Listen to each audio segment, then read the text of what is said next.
నమస్తే. Welcome to 24/7 news TV. నేను మీ శాన్వి. ఈరోజు మనతో పాటు సినీ క్రిటిక్ అలాగే పొలిటికల్ అనలిస్ట్ చిట్టిబాబు గారు ఉన్నారు. ఆయనతో మాట్లాడదాం. హాయ్ సార్, నమస్తే. నమస్తే. ఎలా ఉన్నారు sir? Always sir. Yes sir. మన తెలుగు ఫిల్మ్ ఇండస్ట్రీలో చూసుకుంటే మెయిన్‌గా రాజమౌళి గారు అనంటే ఆయనకు ఒక సెపరేట్ ఫ్యాన్ బేస్ ఉంది. అసలు ఆయన సినిమాలంటేనే చాలా ఇష్టంగా చూస్తారు చాలా మంది గూడా. కాకపోతే ఆయన మీద ఎటువంటి రిమార్క్ కూడా లేదు. రీసెంట్‌గా మనం కొన్ని డేస్ నుంచి కూడా ఆయన మీద కొన్ని వివాదాలైతే చూస్తూనే ఉన్నాము.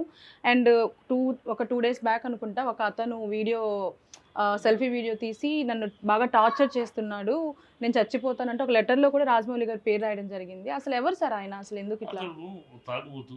ఎవరంటే తాగుబోతు, మెంటల్లీ డిస్టర్బ్డ్, మెంటల్లీ మానసిక రోగి ఎవరో వ్యక్తి అని చెప్తాను అతని మాటలు బట్టి. ఎందుకంటే రాజమౌళి క్షుద్ర పూజ చేస్తున్నాడు, ఎవరు డైరెక్టర్ పైకి రాకుండా చేస్తాడు. రాజమౌళికి ఏం అవసరం? నువ్వు ఆలోచించు, రాజమౌళికి అవసరమా? లేదు. తన స్థాయికి అందుకుంటానికి ఎవరు లేడు వాడు తెలుగు ఇండస్ట్రీలో. రాజమౌళికి సమానంగా కానీ రాజమౌళికి పైన కానీ ఎవరైనా ఉన్నారా? రాజమౌళికి కింద ఎవరైనా ఇవాళ ఉన్న పరిస్థితి. రేపు కూడా రావు చదివేది. ఇవాళ ఎదంటుండే రాజమౌళి నెంబర్ 1, 1, 2, 3 రాజమౌళి, తర్వాత ఎవరైనా కదా. ఆ స్థాయిలో ఉన్న ఆయనకు ఒకళ్ళు తొక్కాలి, ఒకళ్ళు పైకి రాకుండా పూజ చేయాల్సింది కదా. పిచ్చి మాటలు కదా. ప్లస్ ఆయన వీడి జీవితానికి ఏదో అసలు నువ్వు ఎప్పుడన్నా నీ లైఫ్లో ఇన్నాళ్ళు ఎప్పుడన్నా నువ్వు ఇదిగో ఇందులో ఈ శ్రీనివాసు ఇలాంటి టాలెంట్ ఉన్నాడు, ఇలాంటి టాలెంట్ అని గుర్తింపులాగా నువ్వు టాలెంట్ ఎక్స్పోజ్ అయ్యి నువ్వు ఎక్కడైనా మార్క్ ఉందో? ఎక్కడ నీ మార్క్ అంటే బాగా తాగుతాడు అంతే. ఇది నీ రిమార్క్. నిన్ను నీకు అన్నీ నువ్వు సాక్రిఫైస్ చేశారు. ఏ సాక్రిఫైస్ మాకు తెలుసు. నువ్వు ఆయన ఫ్రెండ్వి, వాస్తవే. ఆయన అలాంటి చూసాము. ఆయన దీనికి నేను కో ప్రొడ్యూసర్ అంటే నేను తీసుకొచ్చి పెట్టింది ఎవరు అక్కడ కో ప్రొడ్యూసర్గా? రాజమౌళి మీద గౌరవం కొద్ది టైటిల్స్లో నీకు ఆ పేరు వేశారు. అది నువ్వేదో కోట్లు పెట్టేస్తున్నట్టు అన్నీ అది ఉల్ఫా మాటలు, గాలి మాటలు. ఏదో ఆశించి 2-3 కారణాలు చెప్తే 3 కనపడలేదు. ఒకటి, అతను మెంటల్లీ డిస్టర్బ్ అయ్యాడు. జీవితంలో అన్ని తప్పులు చేసి ఓడిపోయిన వాడు ఏం చేస్తాడు ఆఖరిలో? ఆ తప్పులన్నిటికీ ఓడిపోయేదానికి కారణం నా తప్పులు కాదు, వాళ్ళ వల్ల వీళ్ళ వల్ల చెప్తాడు. ఇది ఫేమ్ కోసం అట్లా మాట్లాడుతున్నాను. ఫేమ్ కోసం తను మర్చిపోయారు. ఎవరు ప్రజల్లో ఎవరికి ఇండస్ట్రీలో కూడా ఎవరికి గుర్తులేదు. సో మళ్ళీ తన లైఫ్ లో చేసి నేను ఒక రాజమౌళి స్నేహితుడిని, ఒక సినిమా కో ప్రొడ్యూసర్ని అంటే తను ఎస్టాబ్లిష్ ఎవరో శ్రీనివాస్. అయితే ఇప్పుడు శ్రీనివాస్ ఎవరో తెలుసా నీకు? లేదు. ఇంతవరకు ఎవరికి ఇప్పుడు దీన్ని బట్టి అడుగుతున్నారు. సో తను ఒక ఐడెంటిఫికేషన్ క్రైసిస్ ఒకటి, ఇంకోటి తన లైఫ్లో డిస్గస్టెడ్ లైఫ్ అది. అన్ని పోగొట్టుకున్నాడు, అన్ని చెరగొట్టుకున్నాడు. క్యారెక్టర్ లేదు, తాగుబోతు. క్యారెక్టర్ లేకపోవడం, నువ్వు ఎంత మంచోడు అయినా క్యారెక్టర్ లేకపోతే తాగుబోతు అయితే ఎందుకుంటారేమో ఎవరైనా పక్కన ఎవరు ఉండరు. వచ్చిన అవకాశం రాజమౌళి అంటాడు స్నేహితులు ఉంటే ఆయన పక్కన మేము జీవితాన్ని సాఫల్యం చేసుకోకుండా పిచ్చి పిచ్చి మాటలు. రాజమౌళి ఆడవాళ్ళ పేరు తాగుతాడు. అది ప్రపంచానికి తెలుసు. రాజమౌళి రమా విషయం నువ్వు కొత్తగా ఎవరికి చెప్పగలవు, అందరికీ తెలుసు. ఆయన సీక్రెట్గా రాజమౌళి దాచిపెట్టలే, అందరూ ఓపెన్గా చెప్పుకున్నాడు. ఓపెన్గా జరిగింది. అమ్మాయి ఎవరినో భర్తను కాదనుకుంది, భర్త జీవితం కరెక్ట్ కాదనుకుంది. తనకుంటుంది మేము కలిసాము, మా ఇద్దరు కలిసింది, ఇద్దరు పెళ్లి చేసుకున్నాం.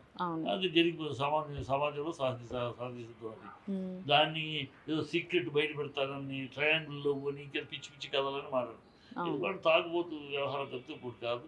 3 కారణాలు. ఒకటి, మెంటల్ డిస్టర్బ్డ్ ఫీల్ అయి ఉండాలి. తన ఓటమికి ఎవరో కారణాలు చెప్పుకునే ఒక వ్యక్తిత్వం అయి ఉండాలి, ఐడెంటిఫికేషన్ క్రైసిస్.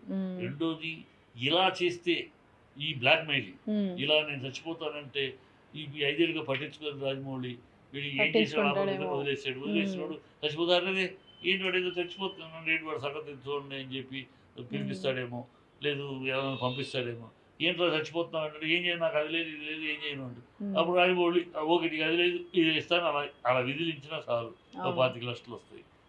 ఏదో ఆశించి ఇట్లా చేసింది అలానే బ్లాక్ మెయిల్. ఎందుకంటే బ్లాక్ మెయిల్ అంటే చచ్చిపోయాడు, తర్వాత చచ్చిపోయాడు, ఇప్పుడు రాలేదు కదా. అంటే చచ్చిపోవడం వేరు, చచ్చిపోతానని ఈ బ్లాక్ మెయిల్.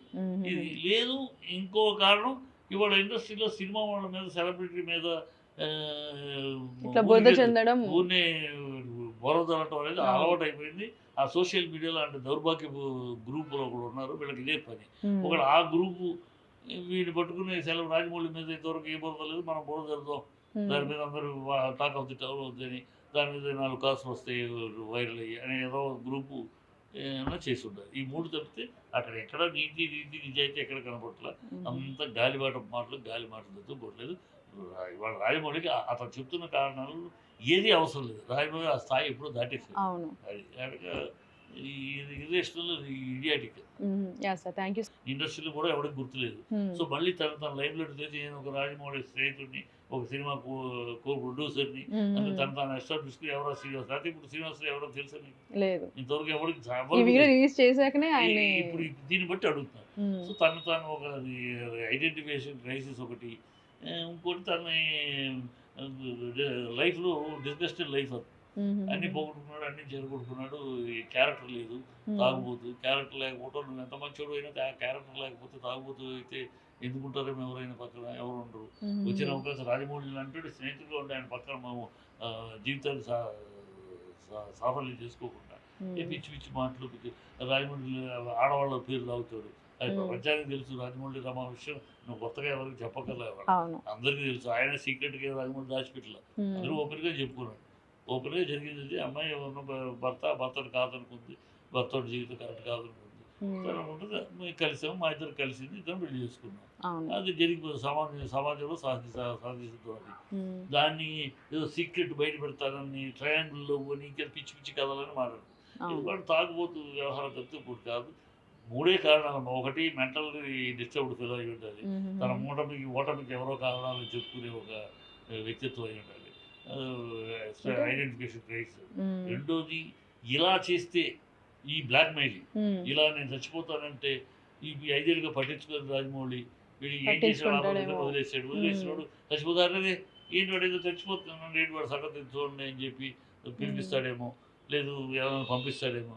ఏంట్రా చచ్చిపోతున్నావు అంటే ఏం చేయను, నాకు అది లేదు ఇది లేదు, ఏం చేయను అంటే అప్పుడు రాజమౌళి ఒకటి అది లేదు ఇది ఇస్తాను, అలా విధిలించినా చాలు 25 లక్షలు వస్తాయి.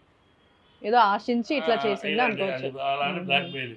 ఎందుకంటే బ్లాక్ మెయిల్ అంటే చచ్చిపోయాడు, తర్వాత చచ్చిపోయాడు, ఇప్పుడు రాలేదు కదా. అంటే చచ్చిపోవడం వేరు, చచ్చిపోతానని ఈ బ్లాక్ మెయిల్. ఇది లేదు. ఇంకో కారణం, ఇవాళ ఇండస్ట్రీలో సినిమా వాళ్ళ మీద, సెలబ్రిటీ మీద ఊరినే బొరదలటం అనేది అలవాటు అయిపోయింది. ఆ సోషల్ మీడియాలో అంటే దౌర్భాగ్యపు గ్రూపులో కూడా ఉన్నారు. వీళ్ళకి ఇదే పని. ఒకడు ఆ గ్రూపు వీడిని పట్టుకుని రాజమౌళి మీద ఇంతవరకు ఏ బురద లేదు, మనం బురద జరుగుతాం, దాని మీద అందరూ టాక్ ఆఫ్ ది టౌన్ అవుతుంది, దాని మీద 4 కాసులు వస్తాయి వైరల్ అయ్యి అని ఏదో గ్రూపు ఏమైనా చేసి ఉండాలి. ఈ 3 తప్పితే అక్కడ ఎక్కడ నీతి నిజాయితీ ఎక్కడ కనపడట్ల. అంతా గాలిబాట మాటలు, గాలి మాటలు తప్పితే ఇంకోట్లేదు. ఇవాళ రాజమౌళికి అతను చెప్తున్న కారణాలు ఏది అవసరం లేదు. రాజమౌళి ఆ స్థాయి ఎప్పుడో దాటేసాడు. అది కనుక ఈ irrational, idiotic. Yeah sir, thank you.